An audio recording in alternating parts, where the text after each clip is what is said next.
এরপরে দেখো কোষেদিকে 1.1 class 6 page number 16 8 থেকে যে গসাগু অঙ্কগুলো করতে বলেছে, এগুলো বলেছে ভাগ পদ্ধতিতে করতে হবে। কি পদ্ধতিতে? ভাগ পদ্ধতিতে। আমরা এর আগে কিন্তু গসাগু করেছি কি পদ্ধতিতে? উৎপাদক পদ্ধতিতে। এবার দেখো ভাগ পদ্ধতিতে কি করে গসাগু করতে হয়। দেখো 28 এবং 35 দেওয়া আছে।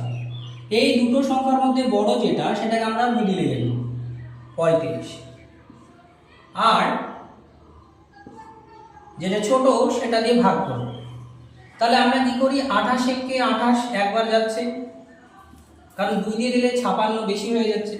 তাহলে 15 থেকে 8 বাদ 7, 15 এক এখানে আসলো, 3 3 মিলে গেলে 22 বসে না। 7 কে 28 দিয়ে ভাগ যায় না, তাহলে আমরা কি করব? 28 কেই ভাগ দিব। কয় দিয়ে? এই 7 দিয়ে। 4 7 28। তাহলে আমাদের এখানে आंसर কোনটা? आंसर হচ্ছে 7। তাহলে অতএব 28 ও 35 এর গসাগু কত বের হলো? 7। আমাদের 7 হচ্ছে आंसर। আশা করি বুঝতে পেরেছো। এরপরে 8 এর দাগের বি নম্বর অঙ্ক দেখো লেখা আছে 54 72।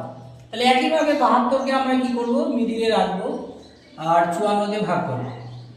তাহলে 54 কে 54 54 বিয়োগ করলে 12 থেকে 4 বাদ 8, 1 আসলো, 6 হলো, 7 থেকে 6 বাদ 1 18।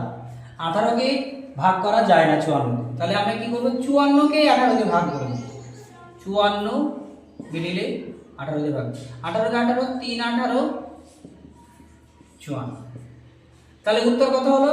18। তাহলে অতএব 54 ও 72 এর গসাগু কত বের হলো? না, উত্তর হলো 18। এটা হচ্ছে আমাদের অ্যান্সার। তাহলে এবার সি নাম্বার অঙ্ক দেখো 27 এবং 63 রয়েছে। তাহলে এই দুটোর মধ্যে যে বড় তাকে আমরা লিখব মিডিলে এবং 27 দিয়ে ভাগ করব। আমরা 27 এর পর যদি নামটা করি তাহলে 27 এই 27 27 দুগুণী কত হয় দেখবো? 7 গুণ 14 4 হাতে পড়ে 1 2 2 4 5 54 কাছাকাছি চলে এসেছে। আর 27 কে যদি 3 দিয়ে গুণ করি তাহলে 3 7 21 এর 1 হাতে 2 3 2 6 আর 2 8 81 হয়ে যাবে, বেশি হয়ে যাচ্ছে। তাহলে 27 27 দুগুণী 54 40 54 বিয়োগ দিব। 13 থেকে 4 বাদ 9, 1 আসলো, 6 6 মিলে গেলে 22 হলো, বসে না। 9 দিয়ে 27 দিয়ে ভাগ সম্ভব না, তাহলে আমরা 9 দিয়ে 27 কে ভাগ দিব। তাহলে দেখো 3 9 27 মিলে যাচ্ছে। তাহলে আমাদের উত্তর কোনটা? এটা। তাহলে অতএব 27 ও 63 এর গসাগু সমান সমান কত হচ্ছে? 9। এটা হচ্ছে আমাদের অ্যান্সার। এবার 8 এর দাগের ডি নাম্বার অঙ্কটা দেখো, এখানে 3টে সংখ্যা দেওয়া আছে। সমস্যা না, 3টে থাকো। প্রথম দুটোকে আগে আমরা করব। প্রথম দুটোর মধ্যে বড় কোনটা? 35, 25 ছোট। তাহলে আমরা কি করব? 35 কে মিডিলে রাখবো আর ভাগ করব 25 দ্বারা। তাহলে 25 কে 25 বিয়োগ 5 থেকে 5 বাদ 16, 3 থেকে 2 বাদ 1 10। 10 কে 25 দিয়ে ভাগ যায় না, তাহলে আমরা কি করব? 25 কে মিডিলে রাখবো। 10 কে 10 10 দুগুণী 20, 5 নামলো। 5 কে 10 দিয়ে ভাগ যায় না, কিন্তু 5 দিয়ে আবার 10 কে ভাগ যায়।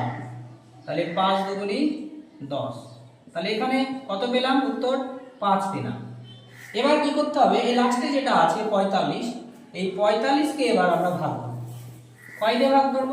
এই 5 দিয়ে ভাগ করব। 5 9 45। তাহলে আমাদের উত্তর কোনটা? এটা কিন্তু নয়, উত্তর হচ্ছে আমাদের বাম পাশেরটা। সব সময় গসাগুতে বাম পাশেরটা অ্যান্সার। তাহলে অতএব নির্ণয়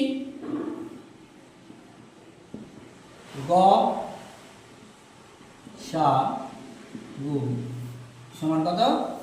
5। এটি হচ্ছে আমাদের অ্যান্সার।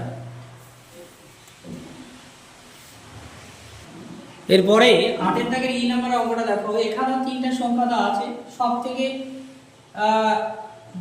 প্রথম দুটি সংখ্যার মধ্যে যেটা বড় সেটাকে আমরা মিডিলে রাখবো 72 আর ভাগ করব কোনটা? ছোটটা দিয়ে 48। তাহলে 48 দুগুণী কত হয়? 48 দুগুণী হয় 96। তাহলে আমরা 2 দিয়ে দিলে বেশি হয়ে যাচ্ছে, তাহলে 48 থেকে 48 মাইনাস করব 12 থেকে 8 বাদ 4, 1 আসলো 5 হলো, 7 থেকে 5 বাদ 2 24। 24 কে 48 তে ভাগ যায় না, তাহলে আমরা কি করব? 24 কে রাখবো আর 48 কে ভাগ করব। তাহলে 24 দুগুণী 48। তাহলে আমরা এখানে বসাবো কত পেলাম? 24। এবার কি করব? পড়ে আছে 96, তাহলে আমরা 96 কে এবার ভাগ করব এই যে 24 24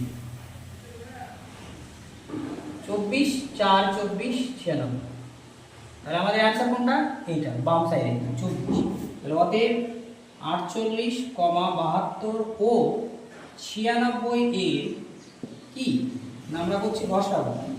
গসাগু সমান কত? 24। এটা হচ্ছে আমাদের অ্যান্সার। তাহলে আমাদের 8 দাগে শেষ হলো। ভিডিওটি ভালো লাগলে অবশ্যই বন্ধুদের শেয়ার করবে, চ্যানেলটিকে সাবস্ক্রাইব ও লাইক করবে এবং কমেন্ট করতে ভুলবে না।